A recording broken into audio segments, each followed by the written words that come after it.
Welcome to rhythm of learning. ഇന്നത്തെ ക്ലാസ്സിൽ നമ്മൾ പഠിക്കാൻ പോകുന്നത് ഓസ്കാർ അവാർഡിനെ കുറിച്ചാണ്. 2025 ഓസ്കാർ അവാർഡ് പ്രഖ്യാപിച്ചു എന്ന് നമുക്കറിയാം. 97ാമത്തെ ഓസ്കാർ അവാർഡാണ് 2025 പ്രഖ്യാപിച്ചത്. അപ്പൊ അതിനെ കുറിച്ച് കുറച്ച് കാര്യങ്ങളാണ്, അതായത് 2025 പ്രഖ്യാപിച്ച അവാർഡിനെ കുറിച്ചും പ്ലസ് ഓസ്കാറുമായി ബന്ധപ്പെട്ടിട്ടുള്ള ഒന്ന് രണ്ട് കാര്യങ്ങളെ കുറിച്ചും നമുക്കൊന്ന് സംസാരിക്കാം കേട്ടോ. ഇപ്പോ ഓസ്കാറിന്റെ ഒഫീഷ്യൽ നെയിം ചോദിക്കുകയെന്ന് വെച്ചാൽ അക്കാദമി ഓഫ് മെറിറ്റ് എന്നാണ് നമ്മൾ വിളിക്കുക. അപ്പൊ ഓസ്കാർ അക്കാദമി ഓഫ് മെറിറ്റ് എന്ന പേരിൽ അറിയപ്പെടുന്നു. അതായത് അതിന്റെ official name academy of merit ആണ്. ഓസ്കാർ അവാർഡ് നൽകുന്നത് US-ലെ academy of motion pictures arts and science ആണ്. അപ്പൊ academy of motion pictures arts and science ആണ് എന്താ US-ലെ എന്ത് കൊടുക്കുന്നത്, ഈ ഓസ്കാർ അവാർഡ് നൽകുന്നത്. അങ്ങനെ 2025 ഓസ്കാർ അവാർഡ് നമ്മൾ പ്രഖ്യാപിച്ചു. അത് എത്രാമത്തെ ഓസ്കാർ അവാർഡാണെന്ന് നമുക്ക് അറിയണം. 97ാമത്തെ ഓസ്കാർ അവാർഡാണ് 2025 പ്രഖ്യാപിച്ചത് എന്ന് നമ്മൾ ഓർത്തു വെക്കുക. അതുപോലെ തന്നെ ഓസ്കാർ ശില്പുണ്ട്. ഈ ഓസ്കാർ ശില്പം രൂപകൽപ്പന ചെയ്തത് സെഡ്രിക് ഗിബൺസ് എന്ന് പറയുന്ന വ്യക്തിയാണ്. ഓസ്കാർ ശില്പം രൂപകൽപ്പന ചെയ്തത് സെഡ്രിക് ഗിബൺസ് എന്ന് പറയുന്ന വ്യക്തിയാണ്. അതിന്റെ ശില്പി ജോർജ് സ്റ്റാൻലി ആണ്. അതായത് എന്താ പറയുന്നത്, ഫിലിം റീലിന്റെ മുകളില് വാളുമായി നിൽക്കുന്ന ഒരു പ്രഭുവിന്റെ രൂപമാണ് ഓസ്കാർ ശില്പം. ആ ഫിലിം റീലില് 5 അഴികളുണ്ട്. അതില് അഭിനേതാക്കൾ, എഴുത്തുകാര്, സംവിധായകര്, നിർമ്മാതാക്കള്, സാങ്കേതിക വിദഗ്ധര്, ഇതാണ് ആ 5 അഴികളെ സൂചിപ്പിക്കുന്നത്. അപ്പൊ ഇത്രയും കാര്യം ക്ലിയർ ആയോ? അതായത് ഓസ്കാറിന്റെ official name academy of merit എന്നാണ്. ഓസ്കാർ നൽകുന്നത് US-ലെ academy of motion pictures arts and science ആണ്. 2025 നൽകിയത് 97ാമത്തെ ഓസ്കാർ ആണ്. അതുപോലെ തന്നെ ഓസ്കാർ ശില്പം രൂപകൽപ്പന ചെയ്തത് സെഡ്രിക് ഗിബൺസ് എന്ന് പറയുന്ന വ്യക്തിയാണ്. ഓസ്കാർ ശില്പം അതിന്റെ ശില്പി ആരാ ചോദിച്ചാൽ ജോർജ് സ്റ്റാൻലി ആണ്. ഫിലിം റീലിന്റെ മുകളിൽ വാളുമായി നിൽക്കുന്ന പ്രഭുവിന്റെ രൂപമാണ് ഓസ്കാർ ശില്പം എന്ന് ഓർത്തു വയ്ക്കാം. ഫിലിം റീലില് 5 അഴികള് അഭിനേതാക്കളെയും നിർമ്മാതാക്കളെയും സംവിധായകരെയും എഴുത്തുകാരെയും സാങ്കേതിക വിദഗ്ധരെയും പ്രതിനിധാനം ചെയ്യുന്നു എന്ന് ഓർത്തു വയ്ക്കാം അല്ലെ. ഇനി അതുപോലെ തന്നെ ഇന്ത്യയുടെ ആദ്യത്തെ ഒഫീഷ്യൽ എൻട്രി ഏതായിരുന്നു, ഔദ്യോഗിക എൻട്രി ഓസ്കാറിലേക്കുള്ളത് ഏതായിരുന്നു? മദർ ഇന്ത്യ ആയിരുന്നു എന്ന് നമുക്കറിയാം. നമ്മൾ പലപ്പോഴും അത് പരീക്ഷകൾക്ക് ചോദിച്ചു കണ്ടിട്ടുണ്ട്, പഠിച്ചിട്ടുണ്ട് അല്ലെ. നമുക്ക് ആദ്യമായിട്ട് ഒരു ഓസ്കാർ അവാർഡ് ഇന്ത്യക്ക് നേടിത്തന്നത് 1983 അത് വസ്ത്രാലങ്കാരത്തിനാണ് കിട്ടുന്നത്. ഭാനു അത്തയ്യക്കാണ്, ഗാന്ധി എന്ന സിനിമയ്ക്കാണ്. അപ്പൊ ഗാന്ധി എന്ന സിനിമയ്ക്ക്, വസ്ത്രാലങ്കാരത്തിന് ഭാനു അത്തയ്യക്കാണ് ഇന്ത്യക്ക് ആദ്യമായിട്ട് ഒരു ഓസ്കാർ ലഭിക്കുന്നത്. അതിനുശേഷം 1992 സത്യജിത് റായ്ക്ക് ഓണററി പുരസ്കാരം ലഭിക്കുകയുണ്ടായി. 1992 സത്യജിത് റായ്ക്ക് ഓണററി പുരസ്കാരം ലഭിക്കുകയുണ്ടായി. ഇനി 2009 വളരെ ഇമ്പോർട്ടന്റ് ആണ്, നമ്മൾ പലപ്പോഴും പരീക്ഷകൾക്ക് കണ്ടിട്ടുള്ള ഒരു ചോദ്യമാണ്.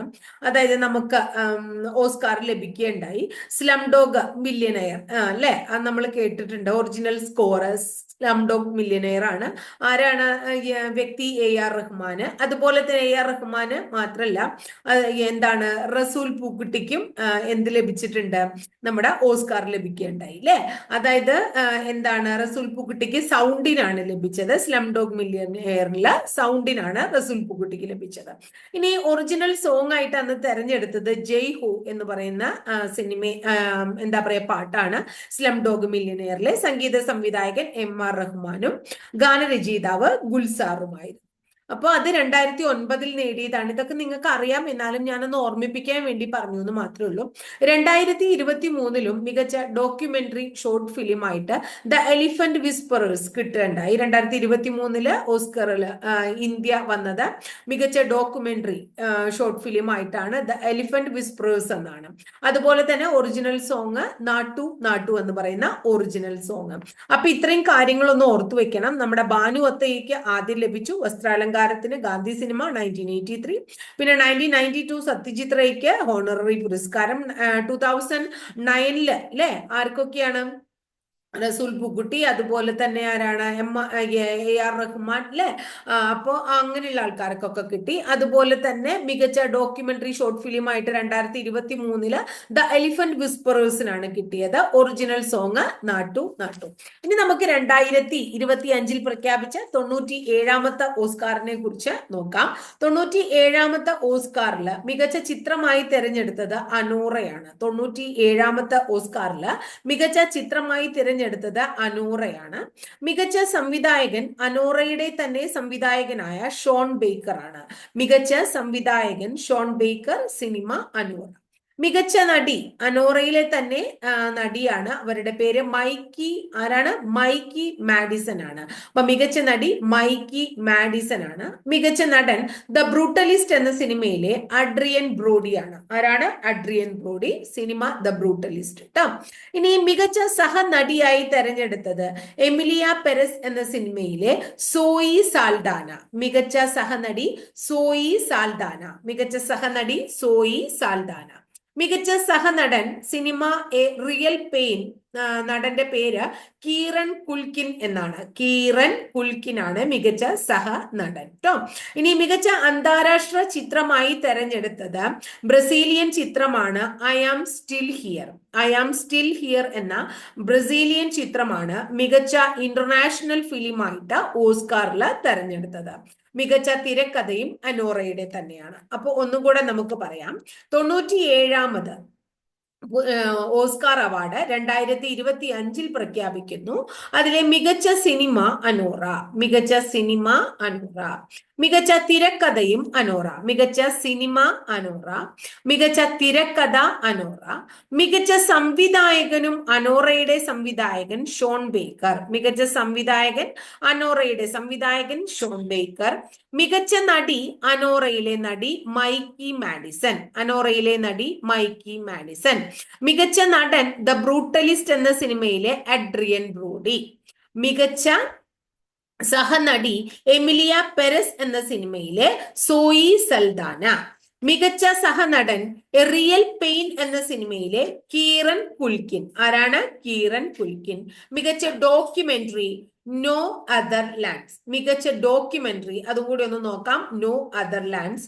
മികച്ച അന്താരാഷ്ട്ര ചിത്രമായി തെരഞ്ഞെടുത്തത് ഐ ആം സ്റ്റിൽ ഹിയർ, ഒരു ബ്രസീലിയൻ ചിത്രമാണ്. അപ്പൊ ഇന്ന് നമ്മൾ വളരെ കുറച്ച് കാര്യങ്ങൾ 2025 97ാമത്തെ ഓസ്കാറിനെ കുറിച്ച് മാത്രമാണ്. അപ്പൊ ഞാനൊരു ഇൻട്രൊഡക്ഷൻ എന്നുള്ള നിലയ്ക്ക് നമ്മൾ ഇന്ത്യ ഓസ്കാറിൽ എത്തിയതും ഓസ്കാർ ശില്പത്തെ കുറിച്ചൊന്ന് പറഞ്ഞു എന്ന് മാത്രമേ ഉള്ളൂ.